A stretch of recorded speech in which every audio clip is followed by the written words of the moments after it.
Hey friends, welcome to the Grace for Me video blog. I'm your host, Eva Queen,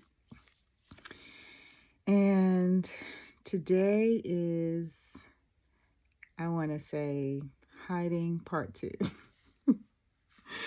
um, so, those of you who have been following me for 4 days, so new at this, you will remember that on our first episode, I talked about a little bit about my background and the medical journey that I was on from birth, how I was born with rhesus disease, RHESUS.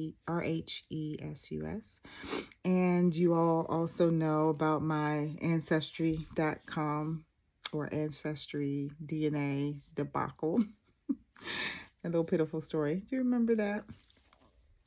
Well, you'll also remember in that first episode that I shared with you a little bit about myself, right? I talked about the fact that I'm a mom, that I'm a grandmom, that I'm an advocate, a disability advocate, and also an author. But what I did not ever say was that I was a nurse or a doctor. As a matter of fact, I think I may have even alluded to the fact that I was neither of those things. So, long story short, my sister in law, who is a retired nurse, 40 years, 40 plus years in the nursing field, saw the vlog and immediately reached out to me and gave me hope, right? She did some quick research and found out that actually where I can't do a blood DNA test to find out information about my dad or his family, I could do the cheek swab. Now that's good news, right? That's good news. But let me tell you, that good news was not received well. I was guarded. I was a bit dismissive. And I sort of like said, thanks, but no thanks for the information. Now, when I hung up, or when we stopped texting, it was through text. I said to myself, now, why did you have that response? Because I said things like, I've already looked it up, and also I'm over it. And uh, it's an emotional roller coaster. I said a whole bunch of things that honestly, when I thought about it, didn't really make sense to me. And remember, I told you I'm starting to do that self confrontation, right? So I'm asking questions about my responses to things. And when I did, my Heavenly Father, he just keeps showing up, guys. And he said to me, you're scared.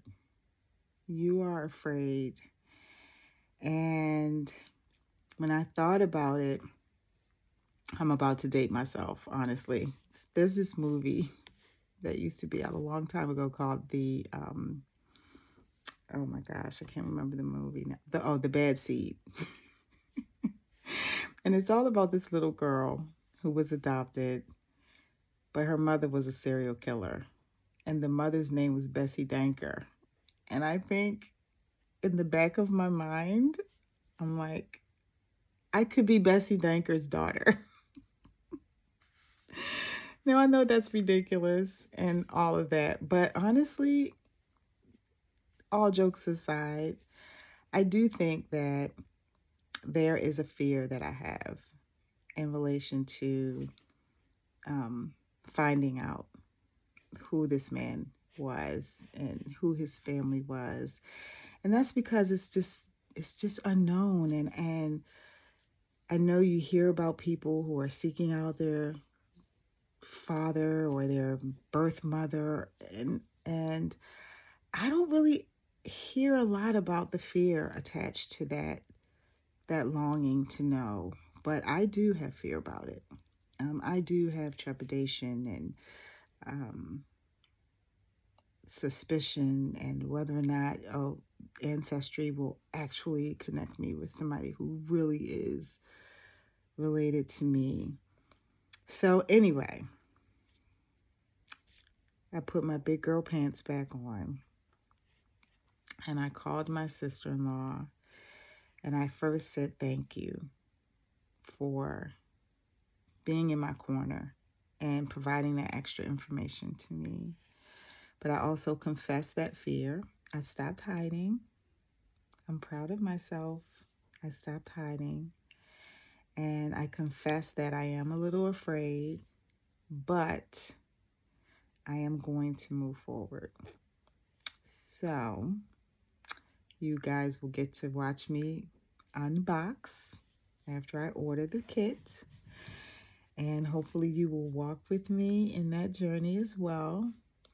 But again, this episode is devoted to hiding part 2, right? And I'm glad that I get to come back, right? I get to revisit this thing that I am putting way out there in the open, because what we sometimes do, I'm sorry, this is about me, isn't it? This is not you. You don't do this. What I sometimes do is I will confess a thing and then imagine that it's over. And that's rarely the case. Oftentimes, just saying it is just the first step. It doesn't mean it's over, right? Because there may be habits now formed. There may be almost like an addiction or being on autopilot in how we respond. And so it may come up again, right? But what I am holding on to is the perfect love of Jesus. And he said, perfect love casts out fear. It drives it away. It moves it out of the way, right? And so I'm holding on to perfect love today. And I'm allowing that perfect love for me, that perfect love that the Father has for me, that perfect love of my sister who called me, texted me with the information, and is totally supporting my moving forward with that. That perfect love that I have for myself to want to be better and to not hide anymore.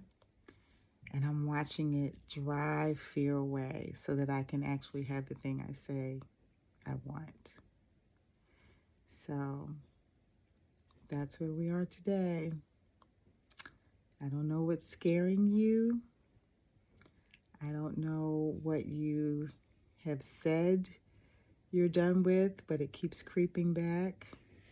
But I promise you that if you hold fast to perfect love, it will drive that fear away. So I will see you guys next time on Grace for Me. Y'all pray for your girl.